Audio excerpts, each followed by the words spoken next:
Olá, professores e alunos da Escola Dominical, é uma grande satisfação estar de volta. Nós vamos iniciar as gravações da nossa revista que tem como título Ética Cristã, as grandes questões da atualidade. Nós vamos apresentar hoje a nossa aula de número 1, que tem como título Introdução à Ética Cristã. O nosso texto bíblico básico está na carta de Paulo aos Efésios, capítulo 4, versículos 17 ao 19 e depois 25 até o versículo de número 32. Acompanhem comigo essa leitura. E digo isso e testifico no Senhor, para que não andeis mais como andam também os outros gentios, na vaidade do seu sentido, entenebrecidos no entendimento, separados da vida de Deus, pela ignorância que há neles, pela dureza do seu coração, os quais, havendo perdido todo o sentimento, se entregaram à dissolução, para, com avidez, cometerem toda a impureza. Pelo que deixai a mentira e falai a verdade cada um com seu próximo, porque somos membros uns dos outros. Irai-vos e não pequeis, não se ponha o sol sobre a vossa ira, não deis lugar ao diabo. Aquele que furtava não furte mais, antes trabalhe, fazendo com as mãos o que é bom, para que tenha o que repartir com o que tiver necessidade. Não saia da vossa boca nenhuma palavra torpe, mas só a que for boa para promover a edificação, para que dê graça aos que a ouvem. E não entristeçais o Espírito Santo de Deus, no qual estáis selados para o dia da redenção. Toda amargura, e ira, e cólera, e gritaria, e blasfêmias, e toda malícia seja tirada de entre vós. Antes, sede uns para com os outros benignos, misericordiosos, perdoando-vos uns aos outros, como também Deus vos perdoou em Cristo. O texto áureo está no livro de Provérbios, capítulo 29, versículo 18. Não havendo profecia, o povo se corrompe, mas o que guarda a lei, este é bem-aventurado. Nosso tema, então, é Introdução à Ética Cristã. As 13 lições versarão exatamente sobre este assunto e hoje nós vamos fazer uma introdução. O estudo da ética cristã, ele é fundamental para o dia a dia e, enfim, para a caminhada do cristão. O estudo da ética cristã, ele provoca a nossa reflexão para os mais diversos temas da vida do cotidiano, aqueles temas mais difíceis, mais complexos. Então, a ética cristã nos auxilia na reflexão desses temas mais diversos e mais complicados da vida. A ética cristã nos força a observar melhor o mundo que nos rodeia. O cristão não pode se alienar, ele deve ser alguém que entende as grandes questões da atualidade e ele é capaz de dissertar a respeito desses temas. O estudo da ética leva-nos também a considerar os nossos valores em busca das respostas certas. Vocês vão ver ao longo dessas lições que alguns temas são de difícil interpretação e é difícil um posicionamento correto em relação a eles. Contudo, com o auxílio da ética cristã, nós não apenas refletimos sobre esses temas, não apenas damos um olhar um tanto quanto mais profundo em relação a esses temas, mas também nos posicionamos em relação a eles e ficamos mais preparados no sentido de tomarmos decisões sensatas diante das grandes questões da vida. O tópico de número 1 da nossa lição define o termo ética cristã. Então, a palavra ética, ela vem do grego ethos e ela designa costume, disposição, hábito, uso ou conduta. Então, a palavra ética, ela vem exatamente do grego ethos e significa essas palavras que acabamos de explanar, isto é, uso, costume, hábito, conduta. Nós podemos dizer, numa definição curta, que ética é o conjunto de valores morais e princípios que norteiam as ações sociais nos âmbitos individual e coletivo. Então, ética cristã é um conjunto de normas, é um conjunto de regras que regulam a conduta do indivíduo, tanto no plano pessoal quanto no plano das relações sociais. Entretanto, ética cristã é aquele conjunto de regras, aquele conjunto de normas estabelecidas pela palavra de Deus e que funcionam norteando a conduta, as atitudes do cristão. A palavra ética, ela é muito próxima da palavra moral, parecem sinônimas. Contudo, há uma diferença básica entre o termo moral e o termo ética. Nós diríamos que a moral, ela é descritiva. Quando nós dizemos que uma certa conduta é questionável ou é errada, nós estamos descrevendo essa dita atitude. Portanto, nós estamos fazendo uso da moral. A ética, contudo, ela é normativa. Através da ética, nós aprendemos a nos posicionar, nós aprendemos a tomar decisões que são decisões sensatas e corretas para o nosso dia a dia. Então, nós podemos dizer que ética cristã, repetindo, é o conjunto de regras, é o conjunto de condutas aceitas pelos cristãos que tem por fundamento a palavra de Deus. Então, a Bíblia é um livro para ser lido dentro dessa expectativa.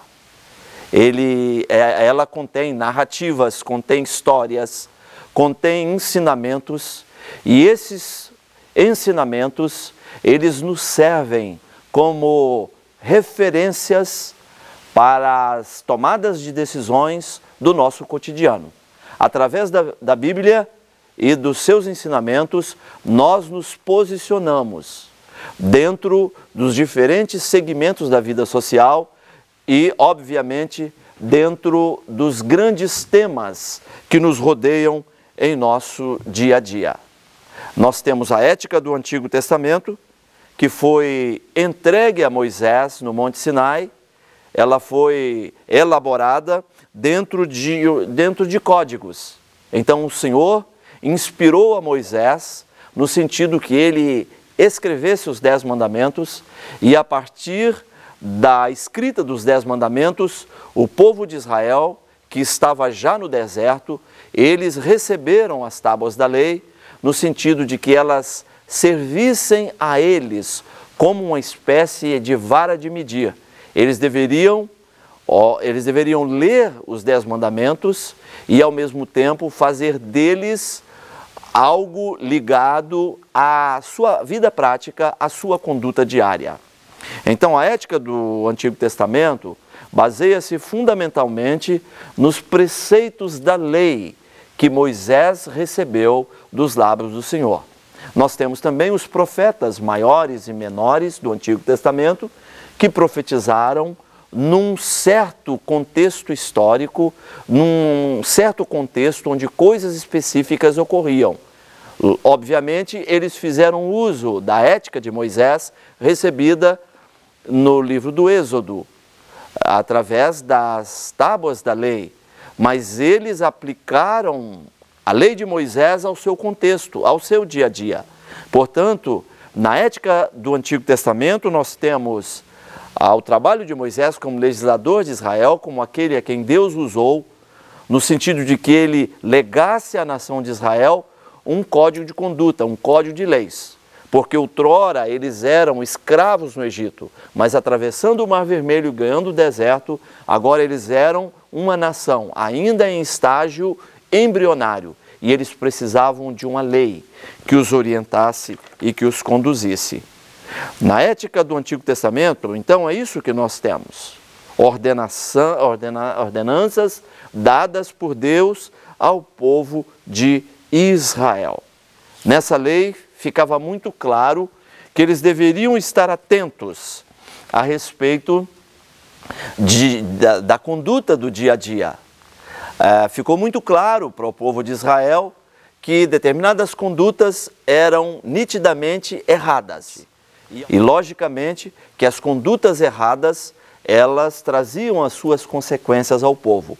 O povo deveria evitá-las, sabendo que uma consequência inevitável adviria de suas atitudes e de suas ações. Já no Novo Testamento, nós temos uma ética que nos foi ensinada por Jesus. Por exemplo, Jesus disse que tudo aquilo que quisermos que os outros nos façam, devemos fazer a eles primeiramente essas coisas. Então esse era um princípio ético. Jesus, por diversas vezes, ele bateu de frente contra os escribas e fariseus, porque os escribas e fariseus, eles simplesmente engessaram a lei de Moisés e condicionaram os ensinamentos da lei às suas conveniências. Então Jesus veio estabelecendo uma nova ética, um novo código de conduta para o homem. E ele deixou muito claro que a sua ética tinha como princípio o amor.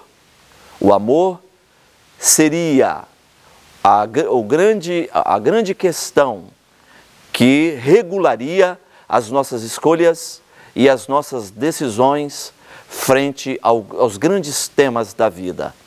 Por exemplo, num certo embate entre Jesus e os fariseus, eles acusaram a Jesus e os seus discípulos de comerem sem lavar as mãos.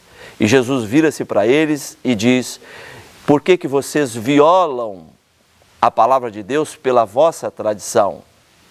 E aí Jesus faz referência ao fato de que eles simplesmente não honravam seus pais, porque quando estes ficavam enfermos, eles se dirigiam ao sacerdote e diziam: tudo que me pertence seja corban, isto é, seja dedicado ao templo. Mas quando seus pais faleciam, eles iam aos sacerdotes e reaviam os seus bens.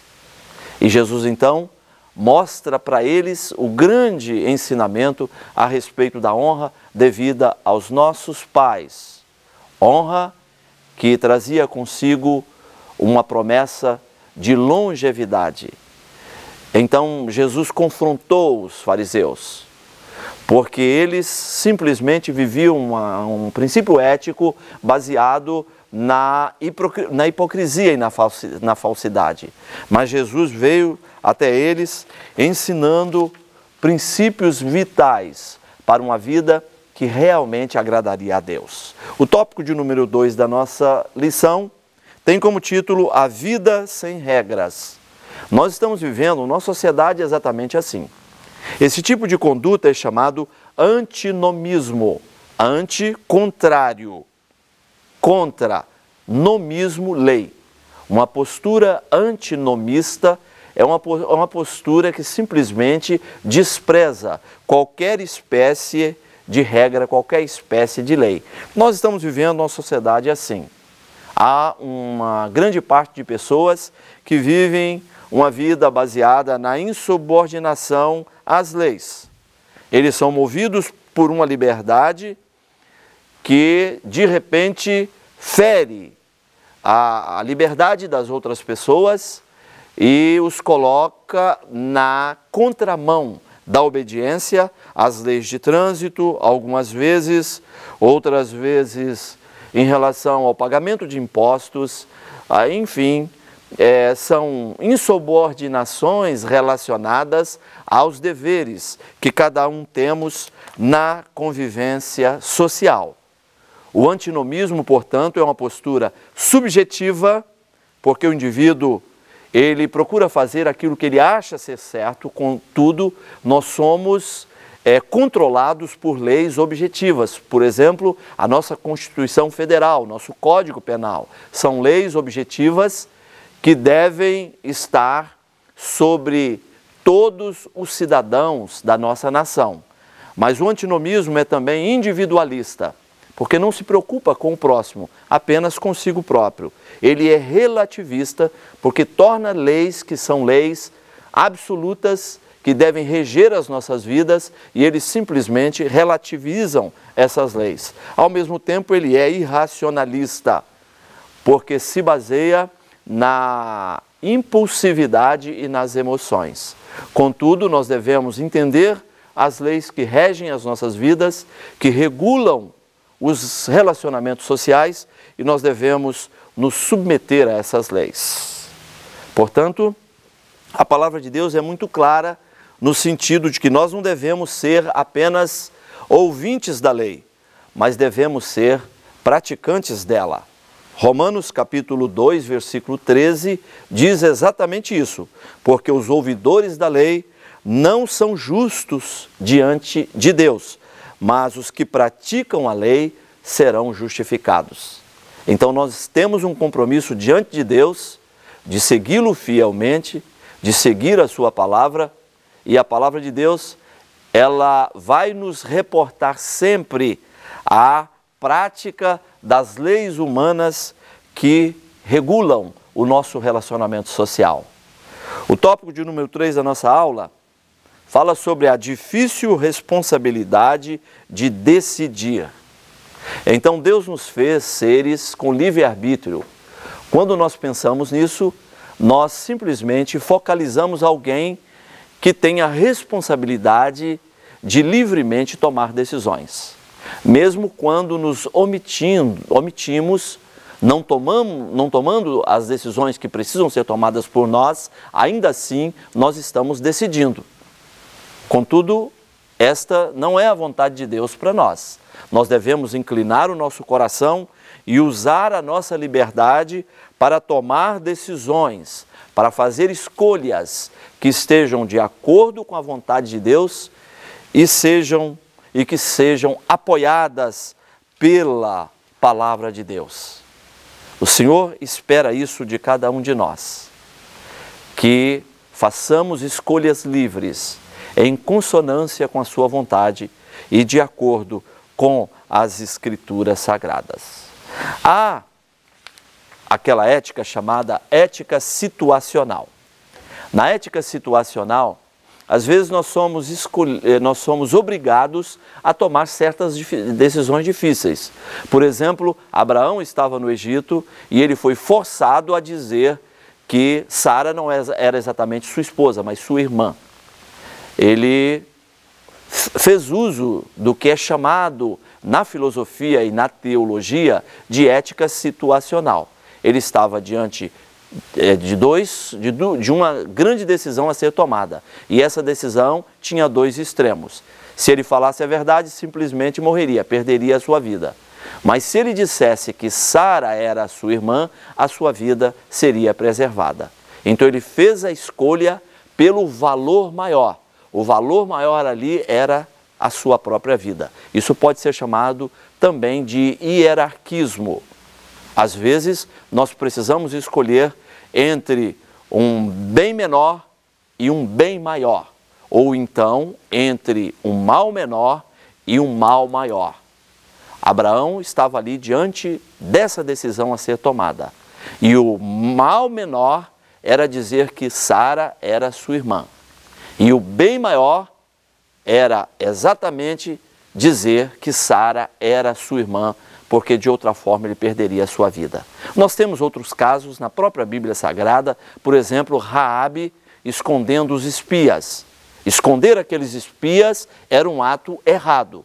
Contudo, se ela não fizesse, a grande missão dada por Deus a Israel de se estabelecer na terra prometida, ela simplesmente não ocorreria. Portanto, nós temos ali uma ética situacional ou hierarquista. Há muitas outras passagens bíblicas, por exemplo, o Senhor ordena a Samuel que ele vá à casa de Jessé e ali ele deveria ungir o novo rei de Israel. E Samuel diz: Senhor, se eu fizesse isso, Saul me mata. E o Senhor diz para ele: não diga que vai consagrar, diga que vai sacrificar. Nós estamos colocando isso aqui apenas para ampliar o assunto. Isso não é uma desculpa para a mentira. A mentira é sempre algo errado, de acordo com as Escrituras Sagradas. Mas existem certas decisões extremamente difíceis na vida. Então nós devemos fazer escolhas éticas. E nós podemos estender isso para as grandes questões ligadas à guerra, por exemplo, enfim, as grandes questões da humanidade.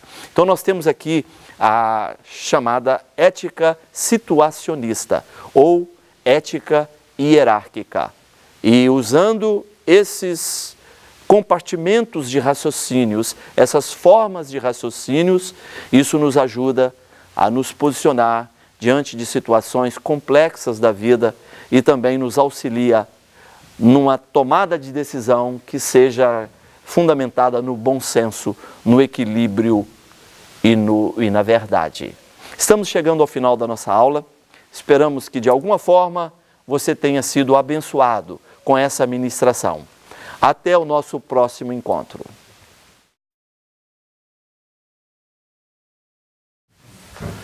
Olá, professores e alunos da Escola Dominical, grande satisfação estar de volta. Nós estamos apresentando a revista da Escola Dominical, que tem como tema Ética Cristã, as grandes questões da atualidade. Nós vamos apresentar hoje a nossa aula de número 2, Ética, a sexualidade. O nosso texto bíblico básico está na carta de Paulo aos Efésios, capítulo 5, versículos 22 ao 31. Acompanhem comigo essa leitura. Vós, mulheres, sujeitai-vos a vosso marido como ao Senhor, porque o marido é o cabeça da mulher, como também Cristo é a cabeça da igreja, sendo ele próprio o salvador do corpo. De sorte que, assim como a igreja está sujeita a Cristo, assim também as mulheres sejam em tudo sujeitas a seu marido. Vós, maridos, amai vossa mulher, como também Cristo amou a igreja e a si mesmo se entregou por ela, para a santificar, purificando-a com a lavagem da água pela palavra, para apresentar a si mesmo igreja gloriosa, sem mácula, nem ruga, nem coisa semelhante, mas santa e irrepreensível. Assim devem os maridos amar a sua própria mulher como a seu próprio corpo. Quem ama a sua mulher, ama-se a si mesmo, porque nunca ninguém aborreceu a sua própria carne. Antes, a alimenta e sustenta, como também o Senhor à igreja, porque somos membros do seu corpo. Por isso, deixará o homem seu pai e sua mãe, e se unirá à sua mulher, e serão dois numa carne. O nosso texto áureo está na carta aos Hebreus, capítulo 13, versículo 4.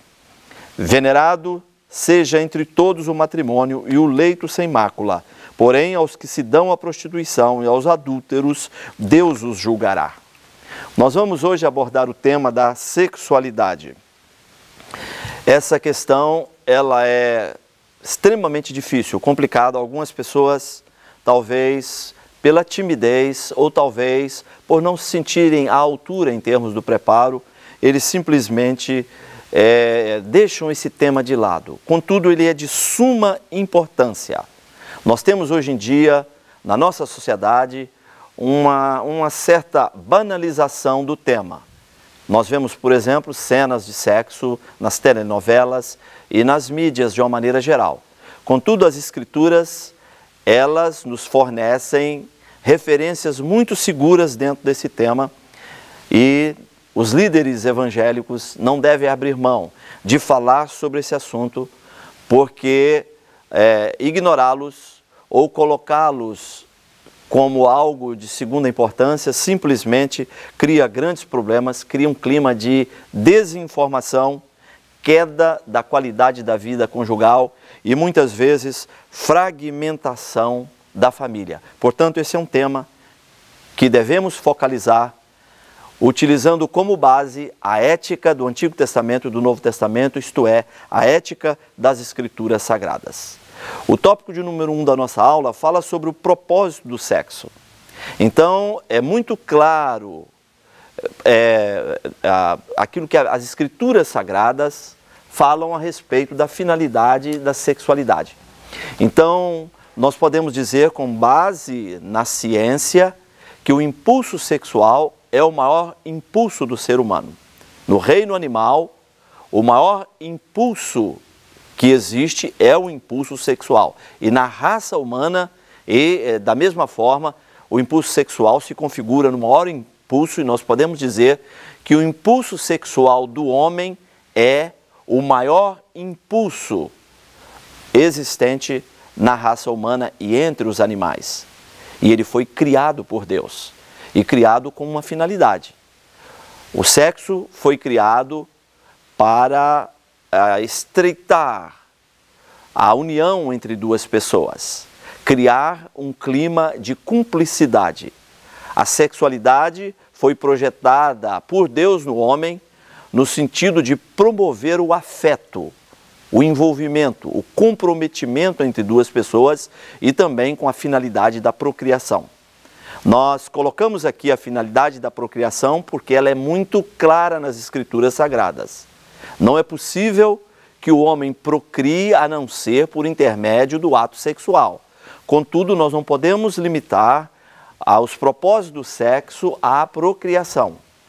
Ele também tem uma função no sentido de estreitar o afeto, o amor, criar um clima de companheirismo e de cumplicidade ainda maior entre duas pessoas. O sexo, ele é de primordial importância para o casamento. O sexo deve ser praticado nas relações monogâmicas e heterossexuais, conforme nos ensina as Escrituras Sagradas. Essa visão de rotular o sexo como algo sujo, indesejável, é uma visão baseada não nas Escrituras Sagradas. Ela está baseada no paganismo. Lá no Éden, por exemplo, quando Deus dá Eva a Adão, já estava implícita a prática do sexo. Deus viu que Adão estava só, lhe deu uma companheira e deu a eles a ordem de crescer, de multiplicar, de povoar a terra. Logo, a prática sexual estava implícita nessa ordem. E nós não devemos aqui dar nenhuma interpretação que dê ao sexo qualquer conotação de algo sujo, porque ele é puro, limpo e desejável, desde que praticado dentro dos limites do casamento. Sexo é para ser regulamentado, ele é para ser exercido dentro do matrimônio. E ele deve ser utilizado da melhor forma possível como fonte de prazer, como fonte de estreitamento da união, do companheirismo, do afeto e da cumplicidade entre duas pessoas. E, naturalmente, ele deve cumprir também a sua função de perpetuação da raça humana.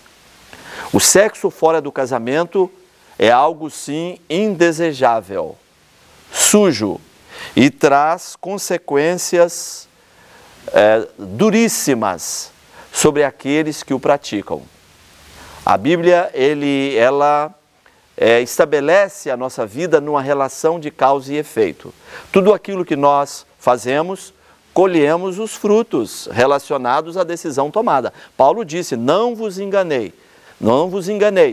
Tudo aqui, Deus não se deixa escarnecer. Tudo aquilo que o homem semear, ele também haverá de colher. Gálatas capítulo 6, versículo 7. E na carta aos Hebreus, capítulo 13, versículo 4, nós lemos que digno de honra entre todos é o matrimônio, bem como o leito sem mácula, porque Deus julgará os impuros e os adúlteros. Então, há uma consequência inevitável para o sexo praticado fora do casamento. Por mais que a gente veja nas mídias uma sugestão diferente, nós devemos estar atentos, porque o sexo é algo restrito ao relacionamento conjugal. Ele é algo para ser praticado dentro do casamento. A prática dele fora do casamento tem alguns nomes. O primeiro é adultério. O adultério é a prática do sexo entre pessoas casadas, contudo, fora do casamento. Então, quando uma pessoa casada pratica sexo que não é exatamente com seu cônjuge, ele pode ser classificado como alguém adúltero. E a Bíblia, ela simplesmente deixa muito claro que esse tipo de conduta só conduz à desgraça e à infelicidade. A segunda palavra é fornicação. Por fornicação, nós entendemos a prática do sexo por pessoas solteiras. Simplificando, nós podemos dizer que quando uma pessoa casada pratica o sexo com uma pessoa solteira, o casado cometeu adultério e o solteiro praticou a fornicação. O termo grego do Novo Testamento para fornicação é porneia, de onde deriva-se também o termo prostituição. Portanto, esse é o tipo de prática que simplesmente a Bíblia condena. A Bíblia rechaça e nos orienta a não incorrermos nela. O outro termo que gostaríamos de focalizar nessa aula é o termo sodomia. Ele está relacionado à cidade de Sodoma. Essa cidade foi totalmente destruída por Deus por causa dos inúmeros pecados praticados pela sua população, incluindo a prática do homossexualismo. A prática do homossexualismo não encontra apoio, não encontra consonância na ética do Antigo e do Novo Testamento. O homossexualismo, ele está em total rota de colisão com os ensinamentos das Escrituras Sagradas. O tópico de número 2 da nossa aula fala sobre o lado negativo do sexo. Então, há um lado negativo se ele é praticado fora dos limites estabelecidos pela ética cristã, isto é, pela palavra de Deus. Eu vou colocar aqui algumas palavras que refletem o lado negativo do sexo. Por exemplo, a palavra poligamia. Nós temos a prática da poligamia no Antigo Testamento. Contudo, a poligamia no Antigo Testamento, ela era simplesmente, Deus tolerava a sua prática, mas esse jamais foi o ideal de Deus. É tanto que no Novo Testamento nós encontramos o Senhor orientando as pessoas à monogamia como o sistema ideal para a vida conjugal. Na poligamia, as pessoas assumem relacionamentos múltiplos e simultâneos em relação ao casamento que oficialmente fizeram com alguém. A poligamia, ela une alguém casado a uma outra pessoa. Isso, sem dúvida alguma, não é da vontade de Deus, nem está de acordo com a ética das Escrituras Sagradas. A palavra também hedonista vem de Edom e ela define um modo de vida baseado na busca do prazer. Então, uma pessoa hedonista é alguém que tem a busca do prazer por fim último. Tudo aquilo que a pessoa fizer está correto, está tudo bem, se o que motivou esta pessoa foi a busca do prazer. Nós temos aqui também na nossa lição a palavra masturbação. A palavra masturbação, ela designa aquele ato em que a pessoa sozinha e projetando imagens na sua mente, ele se estimula sexualmente no sentido de chegar ao orgasmo. Essa é uma prática, embora a Bíblia não seja clara em tratar desse tema, mas nós podemos inferir que ela foge dos princípios éticos das Escrituras Sagradas, porque ninguém pode se masturbar sem projetar determinadas imagens na sua mente. Brincando, nós poderíamos dizer que ninguém poderia se masturbar pensando nas cataratas do Iguaçu. É necessário a produção de imagens, logicamente lascivas e em rota de colisão com a ética das Escrituras Sagradas, e por essa razão nós afirmamos que a Bíblia não apoia tal prática. Jesus disse que se alguém pensar numa mulher com intenções impuras no seu coração, já cometeu adultério com esta pessoa. Nós temos aqui na nossa lição, no ponto 2.4, orientação sexual. Então, a orientação sexual é uma coisa interessante no sentido de se falar do assunto e de se informar as pessoas. Contudo, ninguém precisa de orientação sexual a respeito do seu próprio gênero. Então, a Bíblia diz que Deus fez o homem macho e fêmea. Macho e fêmea os criou. Isso significa que nós nascemos geneticamente definidos quanto ao nosso sexo. O homem é homem, a mulher é uma mulher. E a inversão disso fica por conta do meio ambiente e da opção de cada pessoa. Muitas vezes é pressionada por questões do meio ambiente. Contudo, quando Deus fez o homem, Ele o fez macho e fêmea. Assim o Senhor os criou. Portanto, quando o ser humano vem ao mundo, ele já vem com essa definição. Quando nós olhamos para a nossa sociedade, nós encontramos outras distorções sexuais. Por exemplo, o swing, que é a troca de casais. O incesto, que é o relacionamento sexual entre parentes. A questão da pedofilia, que é a prática do sexo com crianças. Essa é uma prática covarde e ela deve ser denunciada às autoridades, no sentido de que o praticante dela receba a devida punição. Existe o que é chamado zoofilia ou bestialidade, que é a prática do sexo com animais. E há também uma outra distorção sexual chamada necrofilia. Parece um absurdo, mas necrofilia o prazer sexual, é a prática do sexo com pessoas mortas. Parece algo impossível de ser verdadeiro, mas nós temos vários relatos no sentido de que o corpo de pessoas mortas precisam ser vigiadas, porque pessoas doentes, pessoas portadoras desse tipo de distorção sexual podem fazer uso desses corpos no sentido de buscar prazer sexual para si. O tópico de número 3 da nossa aula tem como título a força e as consequências da sexualidade.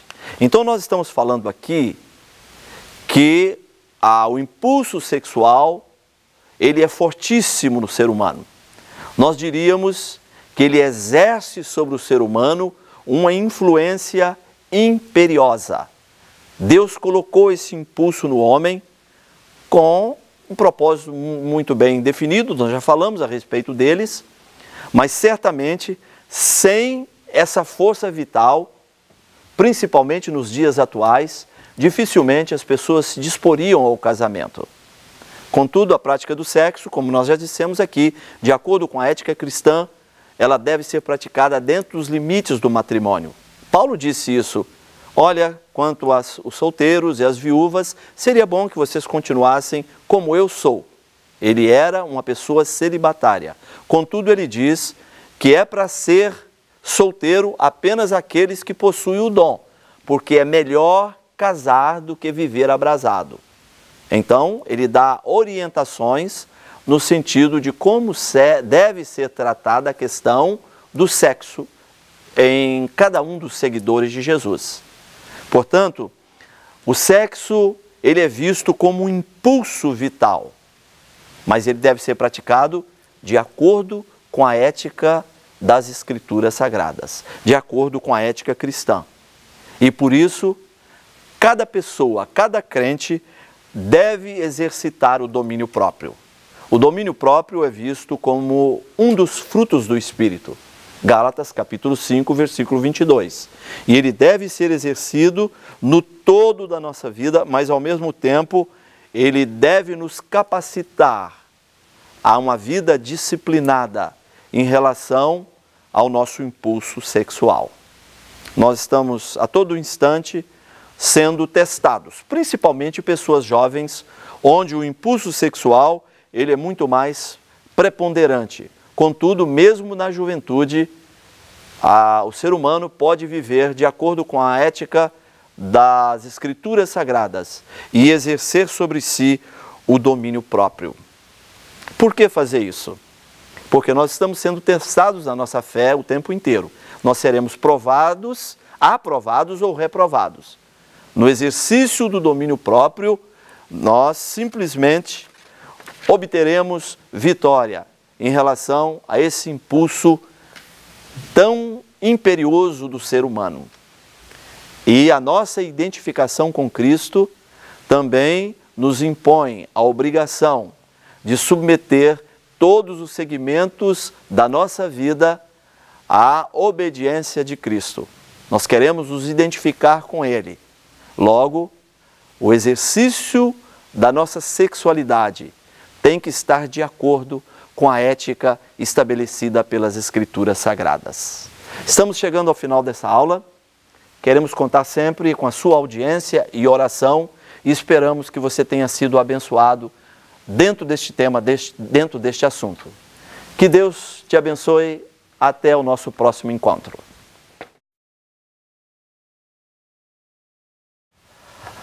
Olá, professores e alunos da Escola Dominical, grande satisfação estar de volta. Estamos apresentando a revista de Escola Dominical com o tema Ética Cristã, as grandes questões da atualidade.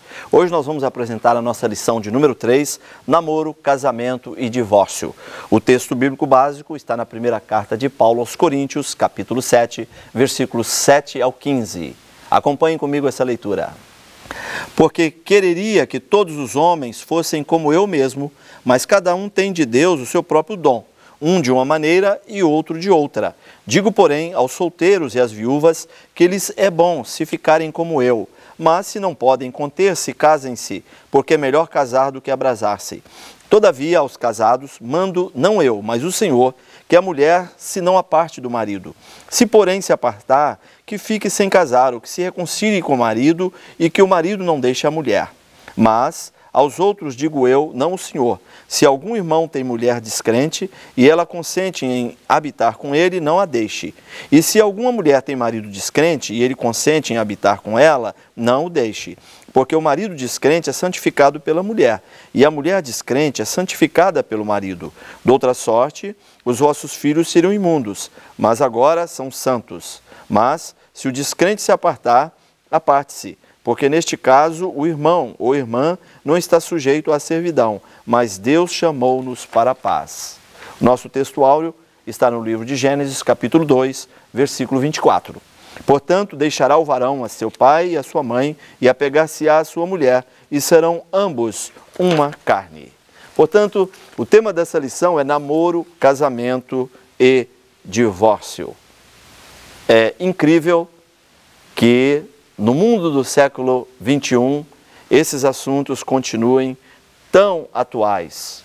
Nós precisamos entender os condicionantes dentro desses temas e precisamos informar, precisamos falar, precisamos dissertar a respeito deles. Portanto, aqui no nosso tópico de número 1, nós temos a escolha do cônjuge. A Bíblia, ela nos fornece parâmetros gerais a respeito da escolha do cônjuge. Nós temos, por exemplo, no passado, a questão do casamento arranjado. Os pais, simplesmente, quando os filhos cresciam, eles combinavam entre si no sentido de já estabelecer o cônjuge do seu filho. Hoje em dia, a nossa sociedade, ela não faz uso desse tipo de sistema de escolha do cônjuge. A escolha é pessoal, movida pelo amor. Eu sei que nós poderíamos dizer aqui várias coisas a respeito desses dois sistemas. Em princípio, achamos o primeiro antiquado, ultrapassado, e assim o é. Contudo, lá no casamento arranjado, as pessoas eram muito mais fiéis. As pessoas levavam muito mais a sério a decisão de viver uma vida conjunta dentro do matrimônio. Hoje nós temos o sistema de escolha livre baseado no amor, mas nós temos um índice enorme de infidelidade conjugal e nós temos as estatísticas a respeito do divórcio em escala crescente. A cada dia o número de solicitação de pedido de divórcios é muito maior. Voltando ao que estava dizendo anteriormente, a Bíblia ela fornece linhas gerais a respeito da escolha do cônjuge. Na ética do Antigo e do Novo Testamento, fica muito claro que ao cristão não é conveniente que ele estabeleça o vínculo conjugal com alguém que não professa a sua mesma fé. Paulo é muito claro a respeito deste assunto, mostrando que não há nenhuma comunhão entre a luz e as trevas. Lá no Antigo Testamento, por exemplo,